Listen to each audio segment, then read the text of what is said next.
Hey everyone, this is Cradiac. I am going to do a quick little video on doing an Icy Dragon Sword farm from the Granite Citadel, or from Mineral Springs rather, with a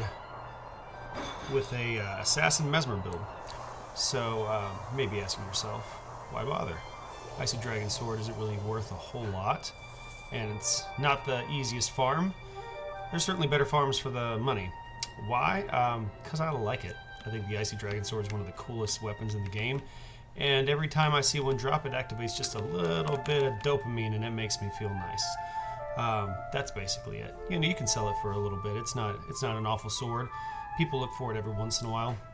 Like I said, there's certainly better farms out there if you're looking for it for the money, but if you want something fun, so this is one of my favorite farms back in the day, then hopefully this will be something that you can benefit from. But I'll try not to make it too long-winded.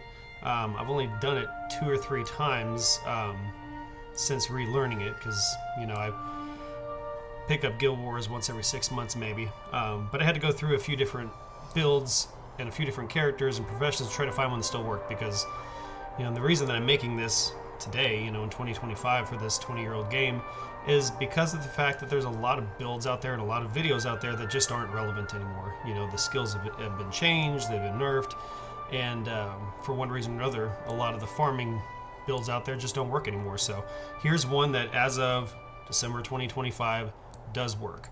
So here is the build. I'll have this in the comments so you can download the template. But it's pretty basic. We're using Shadow Form to keep from dying, getting spells casted on us, and channeling for energy. It uses both a staff for the run portion, which may not be necessary, but it gives you a little bit more energy, and then we switch over to a Scythe for better energy accrual whenever you start the actual fight itself against the Icy Imps. This is an optional skill slot. I put Arcane Echo in here to echo Waster's Demise, which is what actually kills him.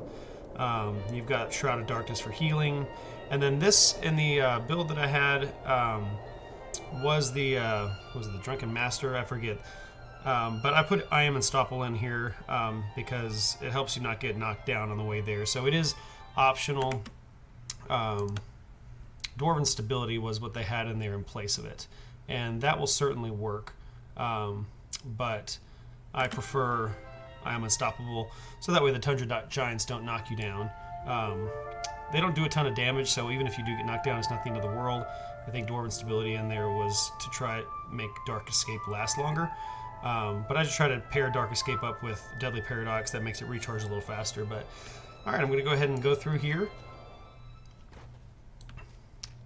So pretty much just keeping Deadly Paradox and Shadow Form on you anytime that you're around enemies, along with Shroud of Darkness, and that keeps you from taking too much damage.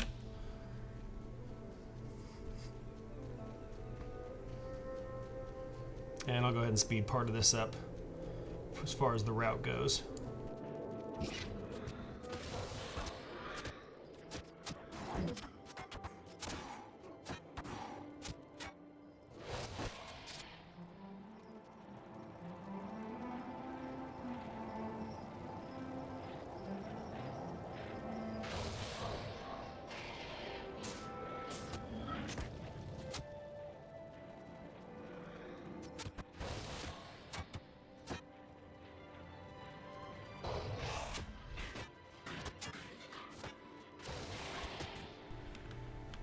This part can be a little bit tricky. Sometimes it gets a little congested here. Just kind of have to be patient and try to wait for an opening to get past those guys so you don't get stuck.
Alright, so here's the actual portion where we get to fight these guys. Sometimes those guys get close to the cave and you have to deal with them too. You can kill them with this build. You just have to be a little more careful because they do a lot of damage, and make sure you keep I Am Unstoppable up as much as you can. Okay, there they are. Goodness, they are far up in the cave. So normally the items are not nearly that far up. It's kind of weird, actually. So, not the best setup for what this run is going to normally look like for you, but I'm just going to aggro them and drag them down. You do have to be careful if you get up here, because there's a bad guy, I forget what he's called, but I'm pretty sure he has strip enchantments.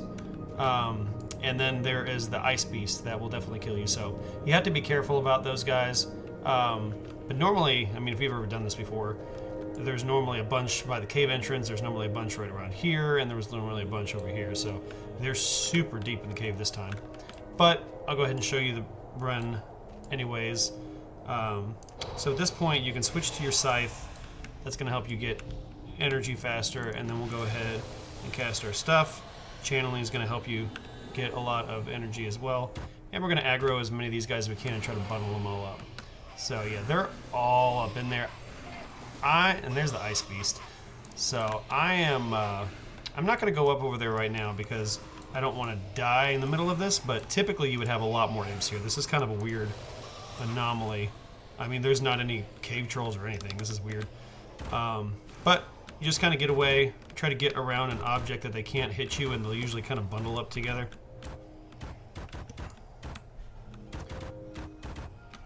The more bundled they are, the faster they'll die, so that should be good.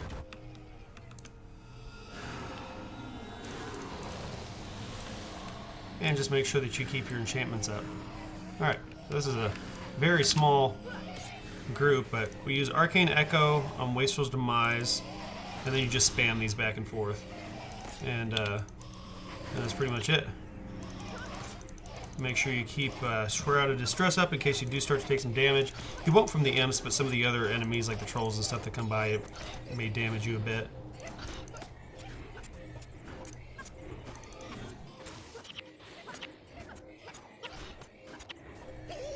Alright, so as you can see, it's not too bad for if you're having events like Halloween or Winter's Day. I'll try to get these guys, and then I'm going to do another run of this just so you guys can see a more typical setup of this. And we'll see if we can aggro some of these guys in here.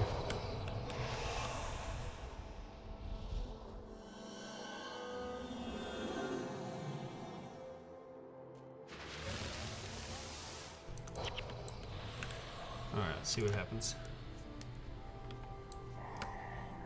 Yeah, all the imps are up here. So there's, yeah, and there's the ice beast. That's not what we want.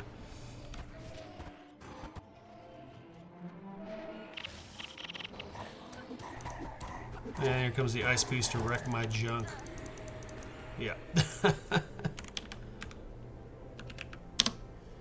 One little tip for you guys before I go and do this next run that you may not have known. If you're doing something that you're a farm like this that you're going to do over and over again, instead of just leaving out here and then resigning when you're done, turn back around and go back into the town first.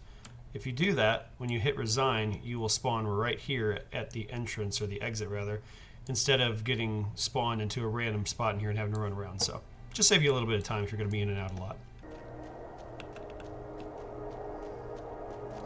Alright, so now we've got a little bit more of a classic setup with these guys. There's usually some other Avocares out here. I'm not sure where they're at, but they might be in the cave. But this is a lot more traditional of what you expect to find. So we're going to try to get these guys balled up if we can. We're going to go inside the cave too, see if we can get some of those aggro, but there's a lot out here, so that's good. Yeah, there's some more inside the cave. So we'll see if we can get all of them kind of together. So try to get around this corner. A lot of times they'll kind of get all balled up for you. Alright, and that should be pretty good for us to start into work.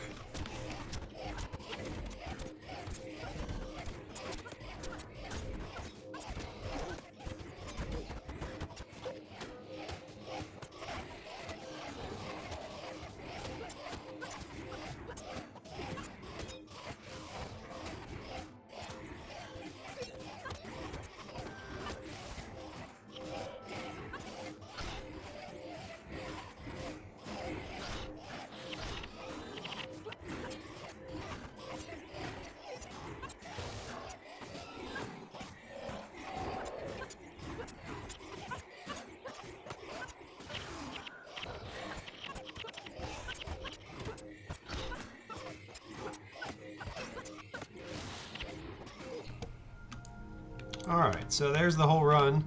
I don't think there's any more items up there, so that took me 9 minutes plus the time on the first map to run here, so it's not a bad little, you know, run. I mean, it didn't get me a ton of stuff here, but it's fun. If you get the IDS, you know, that's really kind of what we're doing this for.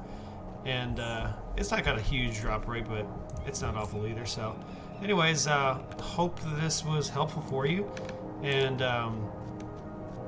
you know, that shows you at least one run that you can do solo in 2025. So have a nice day, and see you later.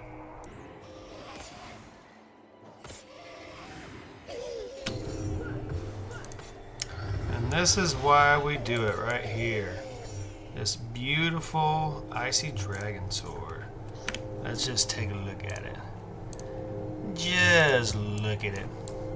Ain't that a wonderful looking sword?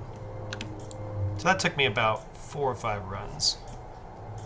So I don't know if it's good, I don't know if it's bad, but I know it makes me happy.